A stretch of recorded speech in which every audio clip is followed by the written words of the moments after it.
नमस्कार, मैं हूं अजय और 9 बजे की खबरों में शुरुआत करते हैं सबसे बड़ी खबर से। लखनऊ में मुख्यमंत्री आवास पर एक बड़ी बैठक हुई है।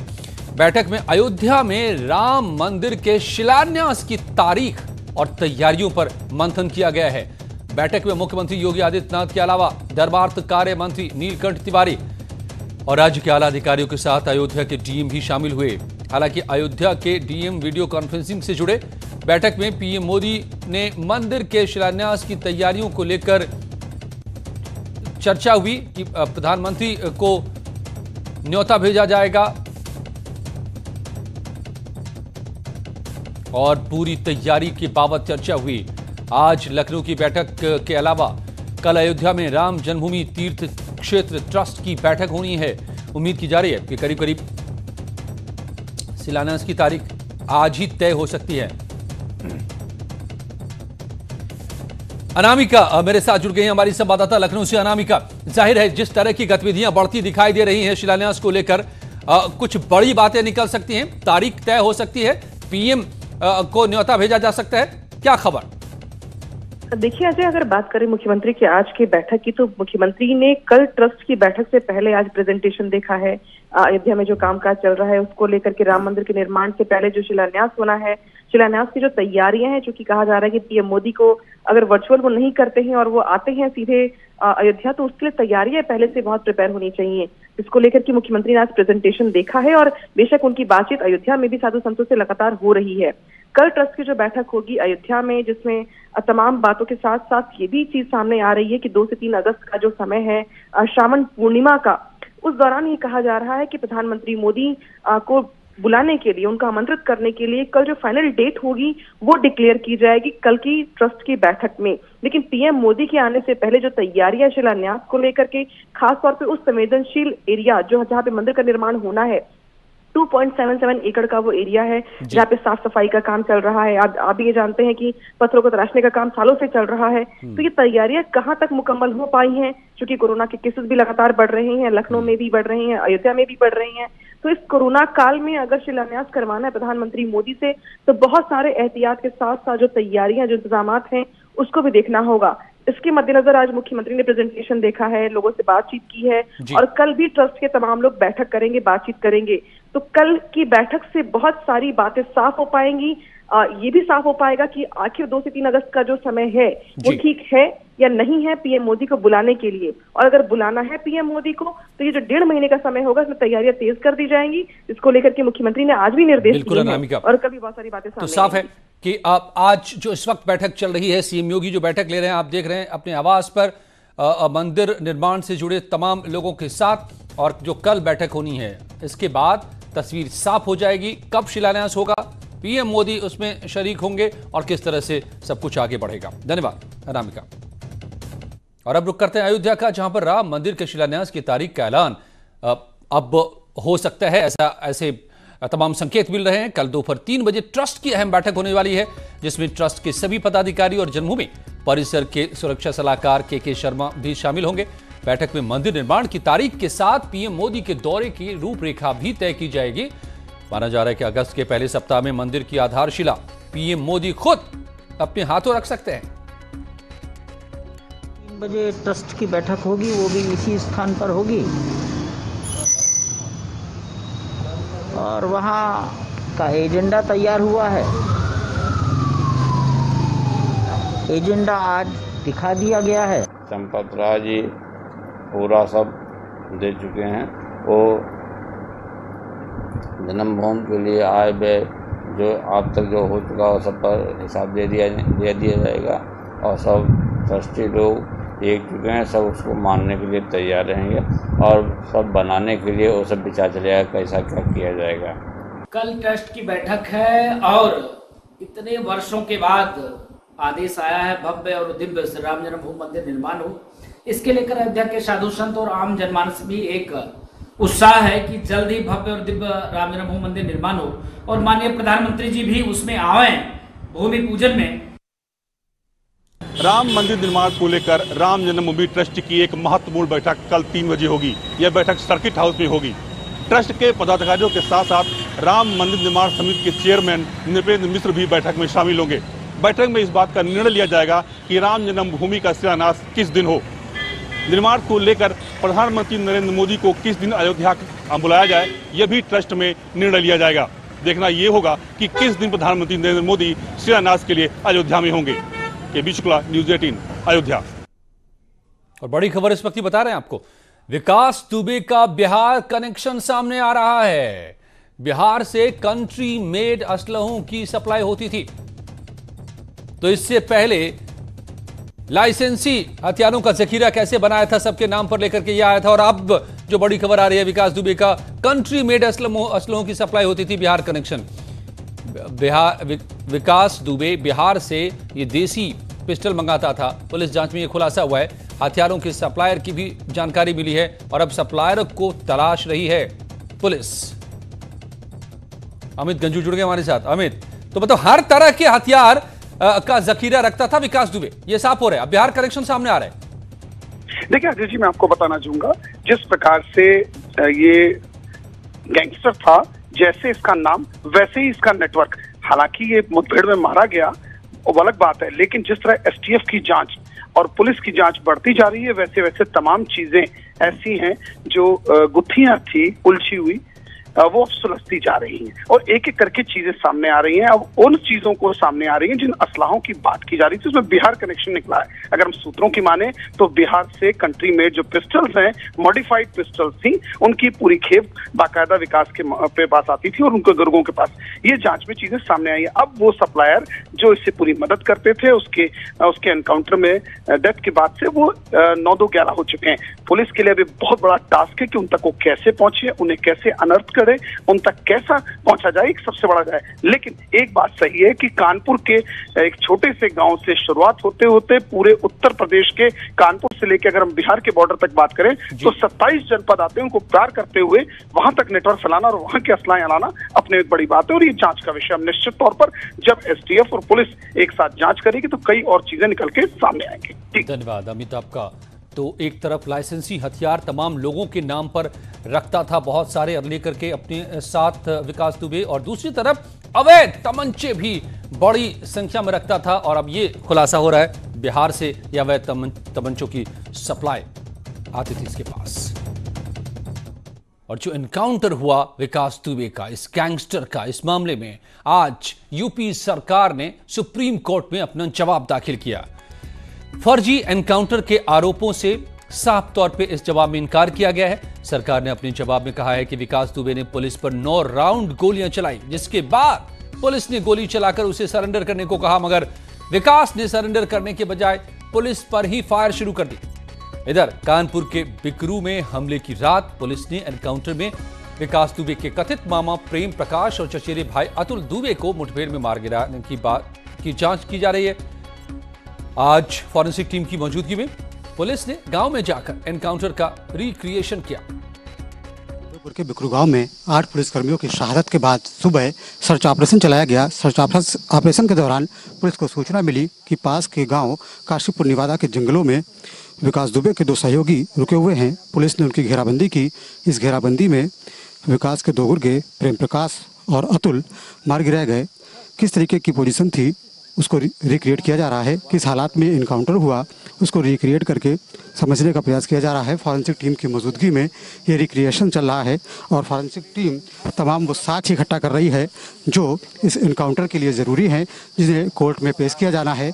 और इसी इनकाउंटर के बिहाफ पर, इस स्क्रिप्ट के बिहाफ पर स्टोरी जो है वो कोर्ट में पेश की जाएगी और इनकाउंटर की हकीकत बयां की जाएगी कि किस तरीके से कौन सा अपराधी किस जगह पे था, कौन अधिकारी कहां पर था और क्या हालात बने कि पुलिस को गोली चलानी पड़ी और 2 दुर्दांत उसमें मारे गए। श्याम तिवारी, न्यूज़ 18, उत्तर प्रदेश, कानपुर। वाराणसी में नेपाली नागरिक के मुंडन कराने के मामले में विश्व हिंदू सेना पर केस दर्ज किया गया है। संस्थापक अरुण पाठक समेत अज्ञात कार्यकर्ताओं के खिलाफ केस दर्ज हुआ है। गिरफ्तारी के लिए पुलिस छापेमारी कर रही है। दोपहर बाद एक कार्यकर्ता की गिरफ्तारी भी हुई है। संरक्षक अरुण पाठक की अब तलाश की जा रही है।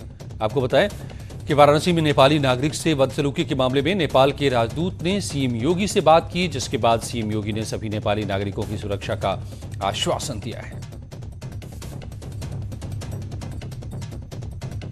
और आपको बताएं क्या है ये पूरा मामला। नेपाली प्रधानमंत्री केपी ओली के उस बयान के बाद जिसमें उन्होंने भगवान राम को नेपाली और अयोध्या को नेपाल में बताया था, विश्व हिंदू सेना ने एक पोस्टर जारी किया था। पोस्टर में इस विश्व हिंदू सेना यानी कि वीएचपी ने चेतावनी दी थी कि नेपाली प्रधानमंत्री अपने बयान को वापस लेते हुए माफी मांगे, नहीं तो भारत में नेपालियों को गंभीर नतीजे भुगतने होंगे। और इसके बाद वीएचपी के अध्यक्ष अरुण पाठक ने अपने फेसबुक पर नेपाली युवक के मुड़े हुए सिर और उस पर श्रीराम लिखी वीडियो को अपलोड किया था। आरोप है कि पाठक ने वाराणसी के अस्सी घाट पर नेपाली युवक को पकड़कर उसका मुंडन कराया और उसके सिर में जय श्री राम लिख दिया।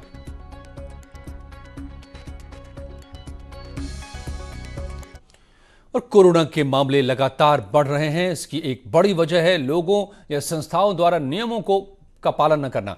ऐसे ही राजधानी लखनऊ में जिला प्रशासन ने बड़ी कार्रवाई करते हुए होटल कसाया इन का रेस्टोरेंट और किचन सील कर दिया।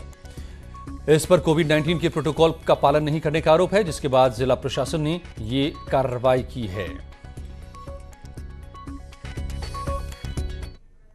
मथुरा में नगर निगम की बैठक में जमकर हंगामा हो गया। हंगामा इस कदर बरपा की महिला पार्षद दीपिका रानी ने नगर आयुक्त पर चप्पल से हमला कर दिया, लेकिन नगर आयुक्त का पीए बीच में आ गया और इसके बाद पार्षद ने पीए पर ही चप्पलों की बरसात कर दी। इस बीच आयुक्त ने पुलिस को बुलाया, खुद बैठक छोड़कर भाग गए, मगर पुलिस महिला पार्षद को हिरासत में नहीं ले सकी।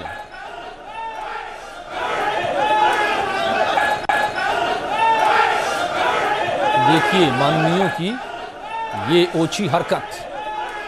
मथुरा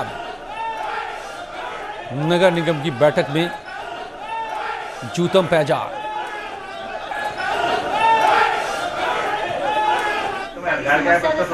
ये समस्या हमने अपनी बात रखी, समस्या वार्ड की। हमने नगर आयुक्त महापौर जी से बोला, महापौर जी हमारे वार्ड के जो जेई और एई हैं उनको बुला दीजिए और जो भी हमारे वार्ड के कार्य होने हैं या जो हो गए हैं उनकी सूची उपलब्ध करा दीजिए। तो बस इतनी मैं बात कह पाई थी और नगर आयुक्त ने एकदम से हाथ को झटक के मेरे हाँ हाथ को झटक के और बोला चल बैठ। तब मुझे भी गुस्सा आ गई, फिर मैंने भी कहा सुनी करी। यही शब्द थे जो आप बोल रहे हैं। और जनता की समस्या बोलना कहना। जब हमारे अधिकारियों ने हमारे पीए ने उनको समझाने का प्रयास किया गया तो उन्होंने अपनी चप्पल निकालकर हमारे पीए को अपनी चप्पलों से पीटा। तो उसके क्रम में समस्त हमारे अधिकारीगण सभी लोग भयभीत हुए और सभी ने इस का विरोध किया और उसके बाद में हम लोग सदन की बैठक का बहिष्कार कर निकल गए वहां से। इस घटना के क्रम में नगर निगम द्वारा एक एफआईआर भी कराई जा रही है। और मथुरा में बदमाश पुलिस पर किस कदर हावी हैं, इसका नमूना उस वक्त देखने को मिला जब पुलिस के सामने ही बदमाश मौके से फरार हो गए और पुलिस हाथ मलती रह गई। मामला रिफाइनरी थाना इलाके का है, जब पुलिस को एक संदिग्ध गाड़ी खड़ी होने की सूचना मिली। मौके पर पहुंची पुलिस और कार के आगे पुलिस की गाड़ी लगा दी, मगर बदमाशों ने पुलिस को चकमा दे दिया और दो बदमाश कार से निकलकर भाग खड़े हुए। इसी बीच तीसरा बदमाश कार को ही निकाल ले गया। पूरी वारदात सीसीटीवी में कैद हो गई है। बाद में पुलिस ने घेराबंदी कर एक युवक को दबोच लिया, मगर पुलिस अब तक मामले पर चुप्पी साधे हुए है। तो आंखों के सामने पुलिस को छकाकर चकमा देकर किस कदर भाग रहे अपराधी, कहीं लाखों रुपए उड़ा ले जा रहे हैं। राजस्थान में कांग्रेस सरकार में घमासान मचा हुआ है। मुख्यमंत्री अशोक गहलोत ने न्यूज 18 से खास बातचीत में इशारों में ही सचिन पायलट पर निशाना साधते हुए कहा कि घर का झगड़ा घर में ही निपटना चाहिए, इससे बाहरी को इसमें शामिल नहीं करना चाहिए। क्योंकि जिस प्रकार स्थिति बनाई गई, घर का झगड़े घर में निपटते हैं, ये तो सदियों से चला रहा है। अगर घर के झगड़े आप दुश्मनों से लेके, दुश्मनों का मतलब यहाँ विरोधी है, हमारे कोई दुश्मन होते नहीं है, अगर उनके साथ मिली भगत करके राजनीति करेंगे तो फिर डेमोक्रेसी में क्या बचेगा। राजस्थान के मुख्यमंत्री अशोक गहलोत ने न्यूज 18 से खास बातचीत में कहा है कि लोकतंत्र में संवाद जरूरी होता है, लेकिन उनकी और उनके डिप्टी रहे सचिन पायलट में पिछले 1.5 साल से संवाद ही नहीं था। जब से सरकार बनी तब से षड्यंत्र शुरू हो गए थे। सचिन पायलट षड्यंत्र तब से करना शुरू कर दिया? आपके पास इस तरह के सब सबूत हैं? जब 1.5 साल में हम लोगों ने कभी बात ही नहीं करी, टॉकिंग टर्म ही नहीं है। एक मंत्री मुख्यमंत्री बात नहीं करे, चला नहीं ले, डायलॉग रही नहीं। डेमोक्रेसी में कितने विरोधी भी होता है, तो डेमोक्रेसी की सबसे खूबसूरती होती है डायलॉग रखना।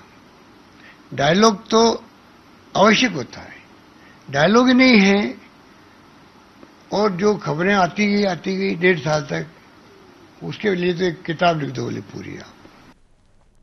और यूएन की 75वीं सालगिरह की पूर्व संध्या के मौके पर पीएम मोदी ने यूएन को संबोधित किया। इस मौके पर प्रधानमंत्री ने कहा कि हम सभी प्राकृतिक आपदाओं से लड़े, गरीबों के लिए सरकार ने घर बनाए, भारत ने सार्क कोविड फंड बनाया और गरीबों के लिए आयुष्मान योजना लेकर आई। This year we celebrate the 75th anniversary of the founding of the United Nations. It is an occasion to recognize the UN's many contributions to human progress. It is also an opportunity to assess the UN's role and relevance in today's world and to shape a better future for it. Excellencies, India was among the 50 founding members of the United Nations immediately after the Second World War. A lot has changed since then. Today, the UN brings together 193 member countries. We have tried to make the fight against the pandemic a people's movement by combining the efforts of government and civil society. We have given the highest priority to reach benefits to poor households. We have announced a package of more than $300 billion. It will bring the economy back on track, build modern infrastructure, and put in place a technology-driven system.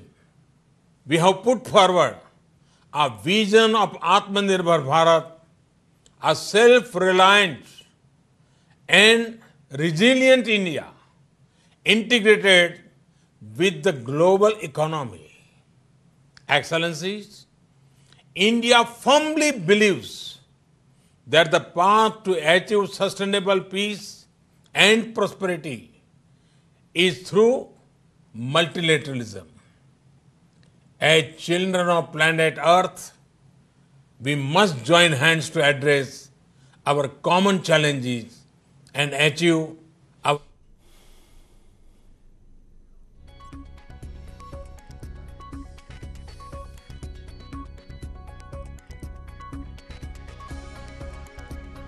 तो हर क्षेत्र में भारत बढ़ रहा है आगे।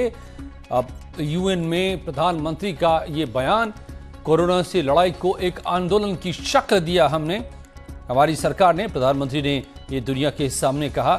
गरीबों के लिए लगातार काम कर रही है भारत की सरकार, चाहे वो आयुष्मान योजना के रूप में हो या घर देने को हो। साथ ही प्रधानमंत्री ने यहां पर बताया कि कोविड से लड़ने के लिए हमने सार्क फंड भी बनाया। और इस वक्त बड़ी खबर आ रही है सूत्रों के हवाले से, राम मंदिर का 5 अगस्त को हो सकता है भूमि पूजन। और बड़ी खबर यह भी कि प्रधानमंत्री मोदी 5 अगस्त को आ सकते हैं अयोध्या भूमि पूजन के लिए। कल राम मंदिर निर्माण तीर्थ ट्रस्ट की बैठक है और इस वक्त मुख्यमंत्री के आवास पर बड़ी बैठक चल रही है इसी को लेकर। और इससे जो खबर निकलकर सामने आ रही है कि 5 अगस्त को भूमि पूजन मंदिर के लिए हो सकता है और इसमें खुद प्रधानमंत्री मोदी शामिल हो सकते हैं, उन्हीं के हाथों यह शुभ कार्य किया जा सकता है। बड़ी खबर इस वक्त की बता रहे हैं हम आपको, राम मंदिर का 5 अगस्त को भूमि पूजन किया जा सकता है। मंदिर निर्माण की शुरुआत औपचारिक रूप से इसी के साथ हो जाएगी। हालांकि काम पहले से चल रहा है, समतलीकरण का काम चल रहा था, तमाम तरह के काम चल रहे थे, लेकिन मंदिर बनाने का काम 5 अगस्त से शुरू हो सकता है भूमि पूजन के साथ। और प्रधानमंत्री मोदी इस कार्य के लिए खुद इस मौके पर अयोध्या में मौजूद हो सकते हैं, सूत्रों के हवाले से खबर आ रही है। अजीत हमारे संवाददाता मेरे साथ जुड़ गए हैं। अजीत, बड़ी खबर निकलकर 5 अगस्त की तारीख तय हो सकती है। देखिए बिल्कुल अजय, ये सूत्रों के हवाले से खबर है और लगभग ये खबर कंफर्म है पूरी तरह से कि 5 अगस्त को प्रधानमंत्री नरेंद्र मोदी अयोध्या में राम मंदिर शिलान्यास करेंगे और भूमि पूजन करेंगे। हालांकि इसकी भी औपचारिक घोषणा नहीं हुई, क्योंकि कल बैठक है और बैठक के बाद प्रधानमंत्री को बाकायदा निमंत्रण भेजा जाएगा। लेकिन जो मेरे पास खबर है कि ये तय हो चुका है, सरकार के सूत्रों के हवाले से खबर है यूपी सरकार के, कि 5 अगस्त जो तिथि है वो निर्धारित की गई है प्रधानमंत्री को अयोध्या में निमंत्रण देने के लिए। और अयोध्या में निमंत्रण देने के लिए आज मुख्यमंत्री ने खुद वीडियो कॉन्फ्रेंसिंग भी की है, बात भी की है। तो ये खबर पूरी तरह से पुख्ता है कि अब 5 अगस्त को बहुप्रतीक्षित, जिसका इंतजार पूरे देश और दुनिया को था, राम भक्तों का था, कि राम मंदिर कब बनेगा। लगभग इस खबर पर, अब इस खबर के बाद ये तय हो गया कि 5 अगस्त को देश के प्रधानमंत्री नरेंद्र मोदी राम जन्मभूमि पहुंचेंगे, अयोध्या पहुंचेंगे। और पहली बार प्रधानमंत्री बनने के बाद वो अयोध्या नहीं गए और यही कहा जा रहा था कि वो जब जाएंगे तो भूमि पूजन करने जाएंगे। फैसले के बाद भी वो नहीं गए। हालांकि मुख्यमंत्री योगी आदित्यनाथ लगातार अजय वहां जाते रहे, लेकिन अब वो वक्त और वो तारीख दोनों मुकर्रर कर दी गई है जब देश के प्रधानमंत्री नरेंद्र मोदी, जिनके एजेंडे में भी राम मंदिर था, वो पहुंचेंगे और अयोध्या के राम मंदिर का भूमि पूजन और शिलान्यास करेंगे। तो अजीत, आप जो कह रहे हैं, जो इशारा आप कर रहे हैं, मैं उसको थोड़ा और साफ कर दूं कि कई लोग सवाल उठाते रहे कि प्रधानमंत्री मोदी क्यों नहीं जा रहे हैं अयोध्या। तो अब अगर भूमि पूजन के लिए पहुंचने वाले हैं प्रधानमंत्री मोदी, जो आप बड़ी खबर इस वक्त की बता रहे हैं, तो इसका मतलब क्या पीएम मोदी का प्रण था क्या कि जाएंगे तभी जब मंदिर बना पाएंगे?